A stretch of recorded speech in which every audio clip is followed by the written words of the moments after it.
Have you ever felt frustrated, overwhelmed, or stuck wasting time in admin instead of growing, leveraging, and scaling your business? Then this podcast is for you. Welcome to Delegate to Elevate, the podcast that's all about handing off what you don't need to do so you can focus on what you do best. So here's your host, Bonnie Schutz. Hello, everybody, and welcome to Delegate to Elevate, Get Done. This is Bonnie Schutz, your host, coming to you live in person. Can you believe that? This is my very first episode away from my home studio, and I'm so excited to be here today with two guests, not one, but two, in the co-working space, a new realm for this podcast. And so I would like to introduce you today to Katie Baroway and Bryce Hill. These guests are a dynamic duo in Denver, Colorado's co-working scene. Bryce Hill and Katie Baroway, the vice presidents of sales and operations at Denver Co-working LLC. Both started their journeys 7 years ago as community managers at separate Office Evolution locations, quickly rising through the ranks. Bryce brings a strategic eye to sales and partnerships, while Katie thrives on operational flow and mentoring her teams. Earlier this year, their paths officially merged when their companies combined to oversee 11 co-working locations across two brands, from resetting meeting rooms to leading major transitions. If I could say transitions, that would be good. Who cares? These two are proof that delegation and leadership go hand in hand. Yay. So I assume you both you cross-delegate to one another at times, yes, for sure, to play into each other's strengths. But for a little back end of the story, Katie and I met years ago when I asked my sister-in-law, who worked at an Office Evolution co-working space in Lakewood, Colorado, to introduce me to the business office manager in her office of co-working. Co-working was an uncharted territory for me when I left corporate. Didn't have to do that when you had a corporate office. That was 8 years ago. That's nuts to me. Yeah, it was basically right when I started. Yeah, so good. I'm glad I met you. I've seen you through her journey, and I'm so proud and seen what you've done. I feel like a proud mama. But that is so awesome. And my company has worked alongside VentureX and Office Evolution. So to see those two come together in tandem makes me super happy. So Katie, why don't we start with you? Tell me what you've been up to since the merger, and even you go back to where you started your career and then how you got into the co-working world. The co-working world was not on my radar, but my parents bought into the Office Evolution franchise and decided that's where they were going to take their next business venture. They had one of their staff members who was out on an extended leave for health reasons, and I was just going to fill a desk. Quickly fell in love.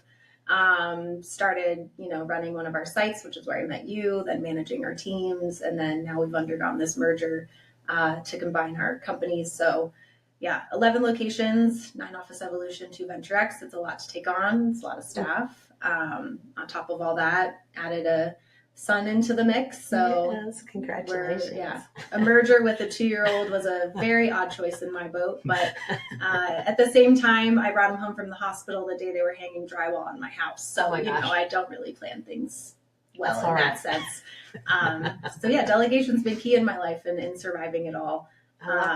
But it's a fun industry to be in. I really, really enjoyed partnering with Bryce and the team we've brought together. That was sort of something I was missing in just running my family's business. Is I felt like I was on an island handling management and making decisions. So It's been a lot of fun to have a group as a part of that now. That's neat. Bryce, what about you? Where did you come from? Where did you start? And how'd you get into this mess? Yeah. It's not a mess. I'm just joking. No. I mean, sometimes it is. It is. I have my background was in training on the retail front. So I had a territory from Rapid City, South Dakota down to Pueblo, worked every night, weekend, holiday, decided I wanted a little bit of balance to my life, found Office Evolution. The corporate offices were here in Colorado at the time. And so my role was in one of the corporate locations in Golden as a community manager there. And over the years, there were some changes in structure, and the brand itself joined a franchise or based in Florida. And so corporate headquarters left Colorado and the corporate stores became franchises. So I was part of that transaction. I came along with the stores and joined a company that was running some VentureX sites here in Colorado. And just, we sort of were building a new business with existing. I mean, some of our locations have been open 22 years. So it was this mix of, brand new opening stores with these super mature long-term Right. locations. I mean, one of our staff members has been in her role for 15 years. So all of that said, it was kind of this crazy mix of trying to hold steady while figuring out a new path, and then joining with Katie and bringing the teams together has also been just awesome in terms of kind of next steps and setting us up for the future.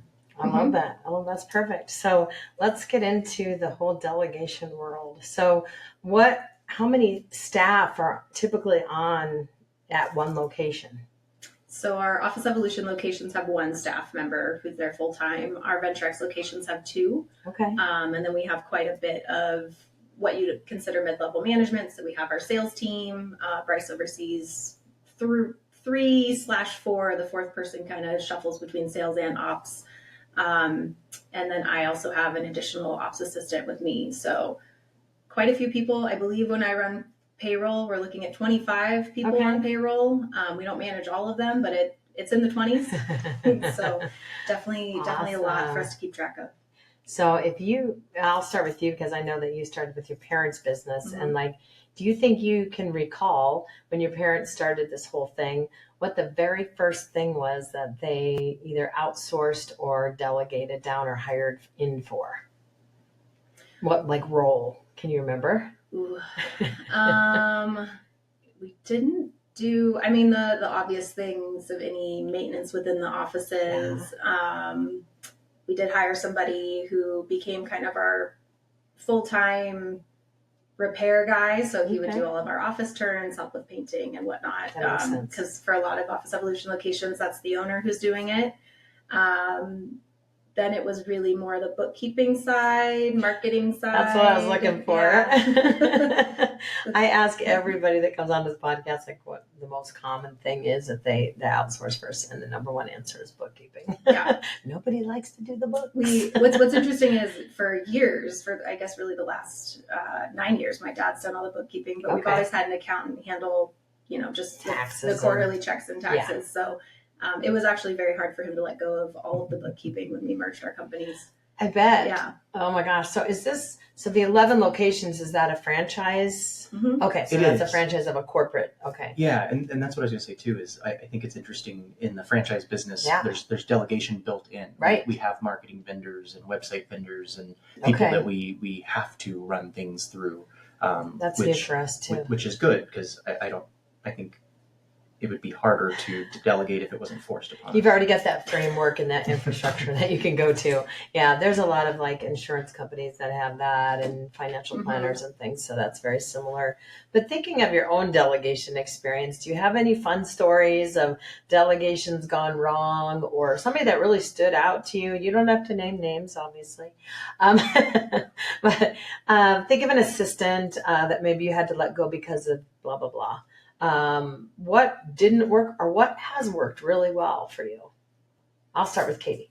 I think keep starting with Katie. That's fine. Ladies first. But I think a big part of our role, because we have so many sites and they're so spread apart geographically, we can't be on site to manage all of them every day. Right. So we are literally delegating the entire space operations to this one person or two people at VentureX locations. And in that sense, we have some people who it doesn't really work for. Usually it's an issue of they just don't have that same sense of ownership and wanting to take things to completion that we would have. But it is hard because when we're delegating the full operation to somebody, we're basically, it's like if you were to give someone a store and say, okay, now you run it and I'm here once a month. you get to see pretty quickly which people really buy in and they want to do it and be a part of that and grow their space, make it their own, and then those who are just there to do a job. Yeah. So those that require us to delegate on a daily basis and tell them exactly every day what they need to do are the ones that usually don't work out. So if we can give them a blanket template, here's what you need to get done in a monthly basis, we'll check in and make sure you don't need help. Those are the ones who succeed. Nice. Same experience with you, or can you think of something different? I think there's a nice middle ground. My I guess example would be kind of the opposite end of the spectrum, where I hired someone who really had that sense of ownership, really had those great ideas. And to Katie's point, it's tough to get around to all these sites. If I hit one a day, I can't even hit them all in 2 weeks. Right. And so what I thought was a great hire, someone who had great ideas and all of this, you take a week or two without going by the site, you come back and they've purchased human-sized dog beds. They've, turned one of your highest monetized spaces into a space that can't make any money, and things like that. And so I think there's that balance of finding someone in our business that does take that sense of ownership, but can still stick within the framework. Yeah. Can I tell you that word is just really hitting hard with me, because I literally made that my word for the year, Which is for my 3 businesses: ownership. Mm-hmm. So I have a team, and if they could just own the that they're supposed to own, and if they make a mistake, fess up to it, own the mistakes. Take So accountability. I think, Don't do what you're not supposed to do. Yeah, I think that's for Katie and I think a lot of that sort of dynamic comes from the fact that both of us, our parents are entrepreneurs. So we grew up around having that sense of ownership in the family, and just constantly seeing that. I like that. That's a good point I hadn't thought of. Okay, so if it's family and you've seen your parents doing it, then it just becomes already innate, to you. Well, there's no one, like, when they run their businesses, there's no cop out. There's nobody they can blame. Like, if something goes bad, it's on them. Shit rolls uphill. Is that what they say? There's nothing else up there.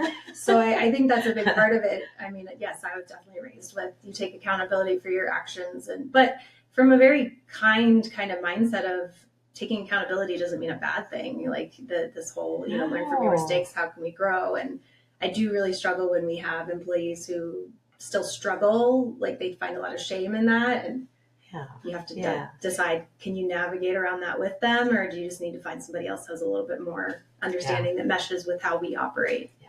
So I don't know how many episodes in, but I did an episode called The 7 C's of Successful Delegation. And the biggest one is communication. And for my virtual employees, it's communicate and over communicate. I don't care if you have to write it on a whiteboard and on a notepad and, save it in Miro, save it somewhere, but where everybody and every generation's way of thinking, if you're an intergenerational workforce, we think differently. But, think about other people and get it documented. I don't know if you've got your SOPs, but you've got corporate, so you've got to roll up. They probably got They're not helpful with that. They're not helpful with that. Interesting. We are an anomaly in the model. Okay.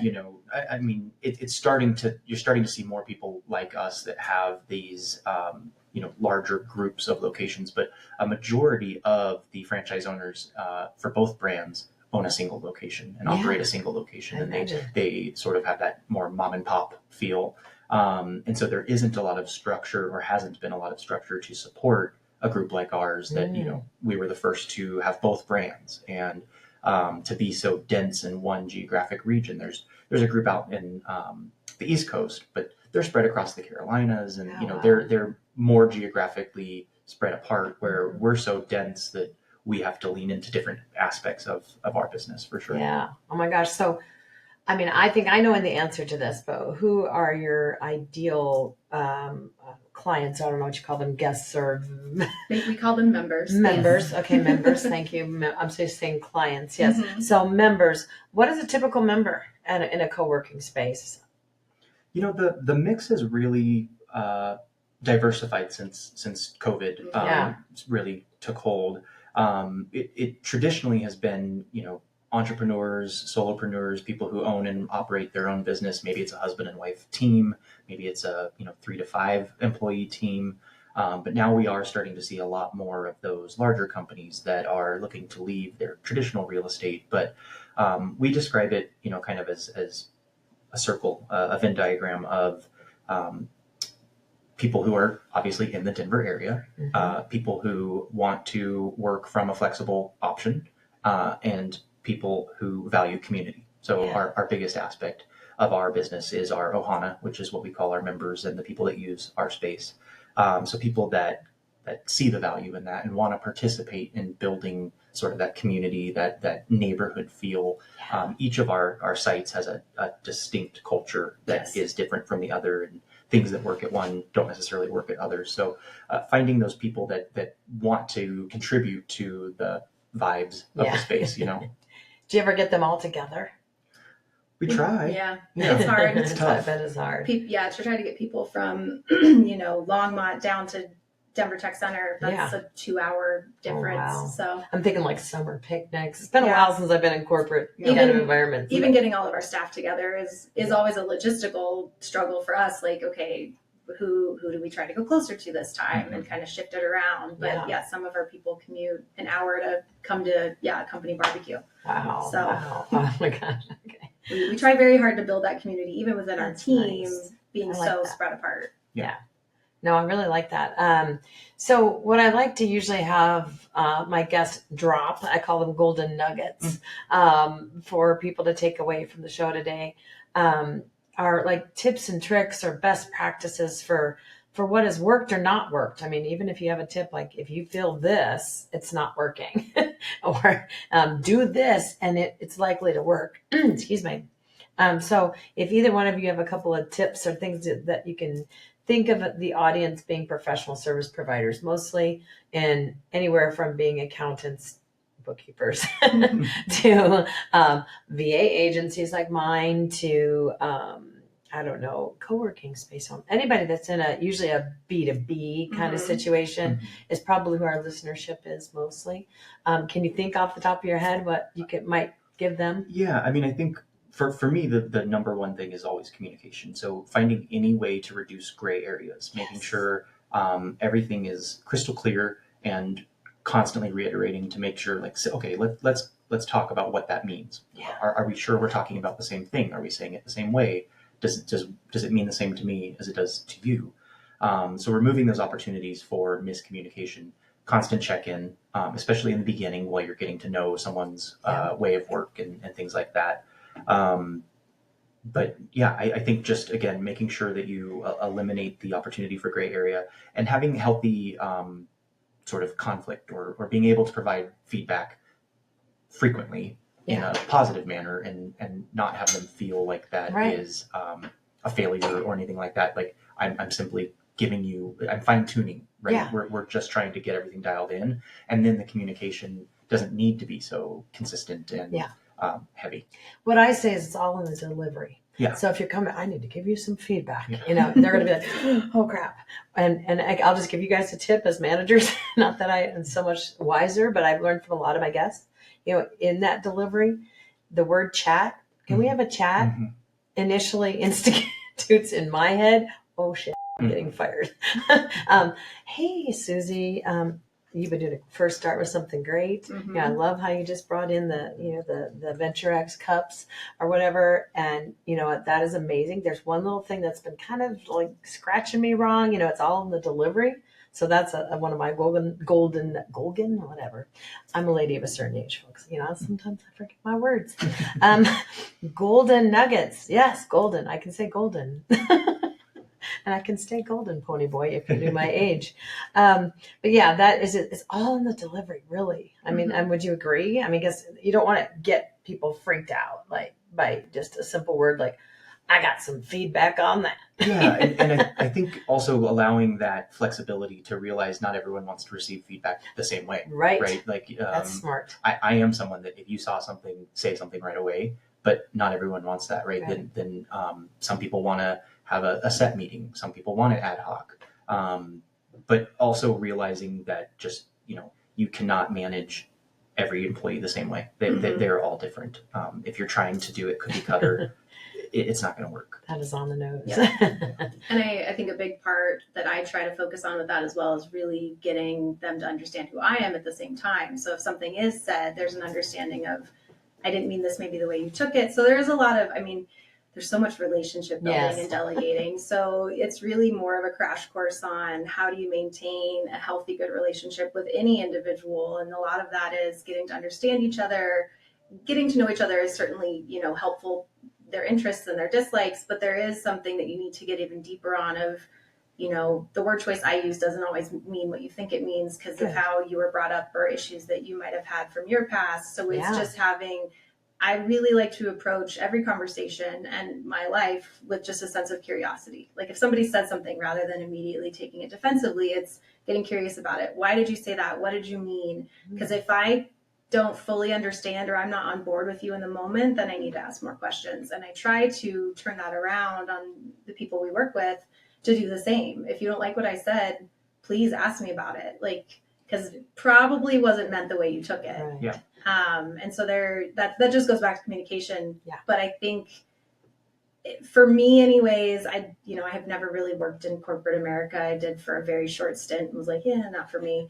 But what I love about, us still being truly an entrepreneurial company, we're a small business. I mean, we have a couple owners, but we're really a family business at the end of the day, is that we can take that time to have those more personal conversations with our people and build that relationship so we're not following a cookie cutter model. I love that. I'm going to use clarity or for another C in that bonus C group.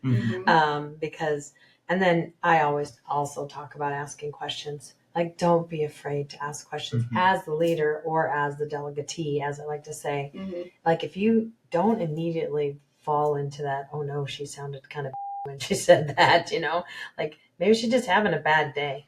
Just say, herd chef, if you ever watch Gordon Ramsay, that's a herd chef. Give her a minute, come back to her and just say, I heard you say such and such, and it felt this way to me. Is that what your intent was? Or are you having a bad day? How can I help you? Like, I always like to try to help the people that are being delegated to as well.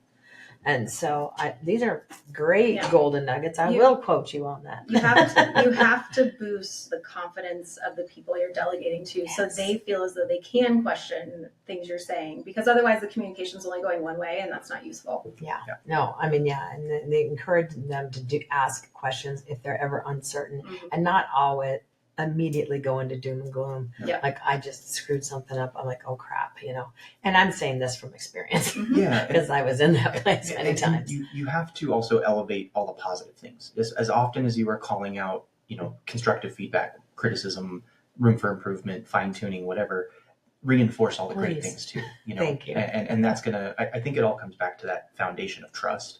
And so having that balance to things where if you just constantly bark at them, then you're just barking. How good of a relationship is that going to be? It's like a marriage. If you're constantly barking at your spouse, that ain't going to work.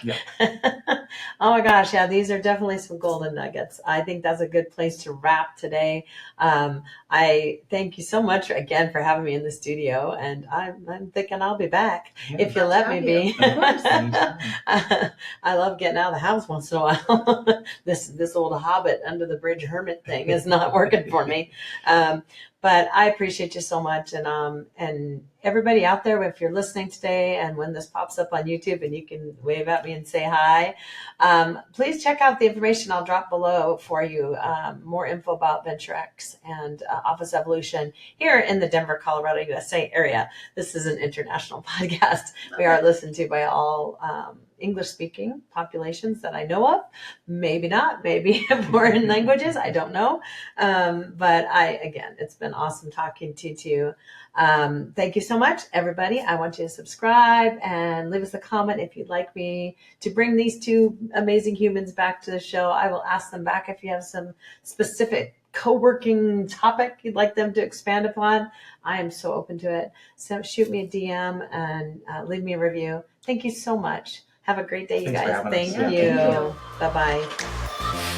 So that's it for today's episode of Delegate to Elevate. Head on over to Apple Podcasts or wherever you listen and subscribe to the show. One lucky listener every single week that posts a review on Apple Podcasts or iTunes will win a chance in the grand prize drawing to win a $15,000 private VIP day with Bonnie herself. Be sure to head on over to DelegateToElevatePodcast.com that's with the number 2, and pick up a free copy of Bonnie's Gift and join us on the next episode.